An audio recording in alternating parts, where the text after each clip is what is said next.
आज के इस वीडियो में हम व्हीटस्टोन सेतु के विषय में या व्हीटस्टोन ब्रिज के विषय में जानेंगे। सीएफ व्हीटस्टोन ने प्रतिरोधों का एक व्यवस्था का आविष्कार किया जिसके द्वारा किसी चालक के प्रतिरोध ज्ञात किया जा सकता है। इस व्यवस्था को व्हीटस्टोन ब्रिज कहते हैं या सेतु कहते हैं। यहाँ देखें, चार प्रतिरोध P, Q, R, S है, जिसमें से P, Q, R ज्ञात प्रतिरोध है और S अज्ञात प्रतिरोध है। इसी प्रतिरोध का मान हमें ज्ञात करना है। इस व्हीटस्टोन ब्रिज में चार प्रतिरोध, एक धारामापी और एक कुंजी के द्वारा यह व्यवस्था दी गई। चारों प्रतिरोधों P, Q, R, S को मिलाकर के एक चतुर्भुज बनाया गया। देखें आप, यह चतुर्भुज है। इस चतुर्भुज के एक विकर्ण AC पर यह एक बैटरी जोड़ी गई, सेल जोड़ी गई, जिसमें K1 कुंजी के द्वारा, और इस चतुर्भुज BD के विकर्ण में एक गैल्वानोमीटर और कुंजी K2 जोड़ा गया। K1 कुंजी द्वारा प्लग लगाने पर, इसमें K1 में प्लग लगाने पर बैटरी E द्वारा एक धारा I बिंदु A पर, I धारा बिंदु A पर पहुंच करके दो भागों में बंट जाती है। एक भाग P में प्रवेश करती है और दूसरा R में। मान लिया P में I1 धारा प्रवेश करती है और जो शेष धारा बचती है तो I में से I1 निकल गया तो I माइनस I1 धारा R में प्रवेश करती है। अब यह धारा I1 B पर पहुंच करके अगर VB वोल्टेज, V का वोल्टेज ज्यादा है VD की इसके अपेक्षा, तो B से यहाँ I1 धारा फिर एक भाग टूट करके गैल्वानोमीटर से होते हुए D पर पहुंचेगी। मान लिया IG, गैल्वानोमीटर में जो धारा गई वह IG धारा प्रवेश किया। शेष I1 माइनस IG धारा Q से होते हुए C पर पहुंची। इस भाग में देखें, A1 पर I माइनस I1 धारा R में प्रवेश किया, जो D बिंदु पर पहुंचने पर यहाँ IG धारा जो इससे आ रहा है। अब किरचॉफ के नियम से इस पास में, पास ABDA में, ABDA में देखें, I1P प्लस यहाँ मिलता है, अतः यस में I minus I1 plus IG धारा प्रवेश करती है और C पर ये धारा ऐसे आ रही है। IG, इसमें धारा IG बह रही है और प्रतिरोध G है, तो धारा और प्रतिरोध का गुणनफल IG।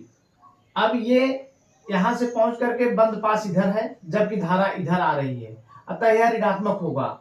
यहाँ धारा I minus I1 into R बराबर, इसी तरह से पास T में माने BCDB में हम धारा का इस तरह से ले रहे हैं बंद पास में।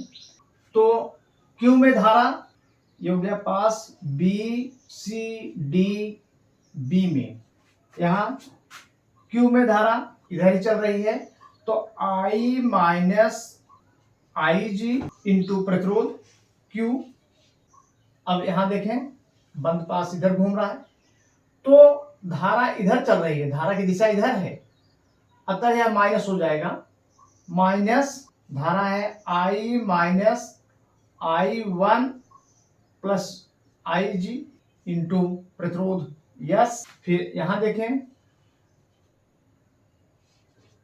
यह भी धारा ऐसे बह रही है तो यह भी ऋणात्मक होगा।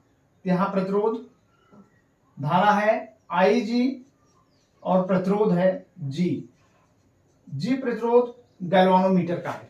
यदि सेतु संतुलन में है, अर्थात VB और VD एक ही पोटेंशियल पर है, तो IG इक्वल टू, तो IG में कोई धारा, IG कोई धारा नहीं होगी, यह 0 होगा।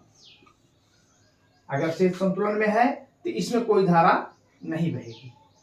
ऐसी स्थिति में समीकरण 1 और 2 में IG का मान 0 रखने पर, समीकरण 1 में देखें I1 P प्लस ये 0 हो गया, यहाँ बचा माइनस I1 इंटू आर बराबर 0, या इसको उधर ले चलते हैं, पक्षांतर करते हैं, I1P equal to I minus I1 into R, समीकरण नंबर 3।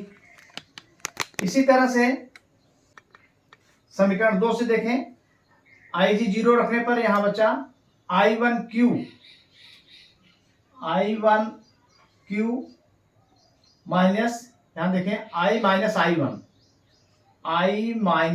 I1 इंटू एस बराबर 0, या I1Q बराबर I minus I1 into S, समीकरण 4। अब आप देखें समीकरण 3 और 4 से, 3 में 4 का भाग देने पर I1 बटा I1Q ये हो जाएगा P बटा Q बराबर I minus I1 into R बटा I minus I1 into S, यहाँ I माइनस I1 कट जाएगा तो हो जाएगा R बटा एस, अर्थात P बटा Q बराबर R बटा एस, या यहाँ ले P बटा R बराबर Q बटा एस, अथवा इसका उल्टा भी Q बटा P बराबर S बटा R। अब देखें यहाँ P बटा Q बराबर R बटा S, P बटा Q यानी ये संलग्न भुजाएं हैं, संलग्न भुजाओं में जो प्रतिरोध है P बटा Q, यहाँ R बटा S। इसी तरह से P बटा R, यह संलग्न भुजा अगर लेते हैं P और R, P बटा R बराबर Q बटा S। तो संलग्न भुजाओं का अनुपात स्थिर होता है, और आप यहां से S अननोन भुजा का जो मान है, S जो ज्ञात करना है, S बराबर हो जाएगा R इंटू P बटा Q। इसके द्वारा हम किसी अज्ञात प्रतिरोध का मान निकाल सकते हैं। यही एक सवाल और बनता है, यदि सेल बैटरी और धारामापी गैल्वानोमीटर की स्थिति परस्पर बदल दी जाए, अर्थात बैटरी को बीडी भुजा में विकर्ण में और गैल्वानोमीटर को एसी विकर्ण में लगा दिया जाए, तो संतुलन की स्थिति पे क्या प्रभाव पड़ेगा। तो आप यहाँ देख रहे हैं कि तो संलग्न भुजाओं पर अनुपात स्थिर होता है, तो कोई भी प्रभाव नहीं पड़ेगा, फिर भी सेतु संतुलन की स्थिति में रहेगा।